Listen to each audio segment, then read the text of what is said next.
കനത്ത ചൂടിലും മക്കയിലെ വിശുദ്ധ ഹറമിൽ ഇന്ന് വെള്ളിയാഴ്ചയിലെ ജുമാ നമസ്കാരത്തിന് നിരവധി ഹാജിമാരെത്തി. പ്രഭാത നിസ്കാരത്തിനെത്തി ജുമാ നമസ്കാരത്തിൽ കൂടി പങ്കെടുത്താണ് പലരും ഹറാമിൽ നിന്നും അസീസിയയിലെ താമസ സ്ഥലത്തേക്ക് മടങ്ങിയത്. ഹജ്ജ് കഴിഞ്ഞുള്ള രണ്ടാമത്തെ വെള്ളിയാഴ്ചയും വിശുദ്ധ ഹറമിൽ നല്ല തിരക്കാണ് അനുഭവപ്പെട്ടത്.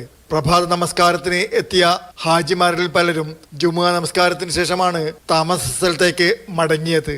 എന്നാൽ രാവിലെ 6 മണിയോടെ തന്നെ അസീസിയിലെ ഹാജിമാരുടെ താമസ സ്ഥലത്ത് ഹറമിലേക്കുള്ള ബസ് സേവനം തയ്യാറായിട്ടുണ്ടായിരുന്നു. കനത്ത ചൂടാണ് വെള്ളിയാഴ്ചയും മക്കയിൽ അനുഭവപ്പെട്ടത്.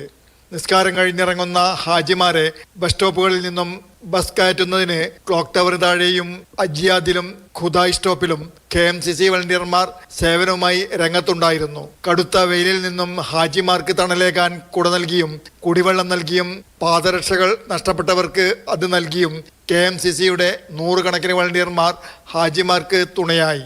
President Kunjumon കാക്കിയ, general secretary Mujeeb Pookkottur എന്നിവർ വളണ്ടിയർമാർക്ക് നേതൃത്വം നൽകി. വിവിധ ബസ് പോയിന്റുകളിലും ഹറമിന്റെ വിവിധ പ്രവേശന കവാടങ്ങളിലും സേവനനിരതരായി KMCC പ്രവർത്തകരുണ്ടായിരുന്നു.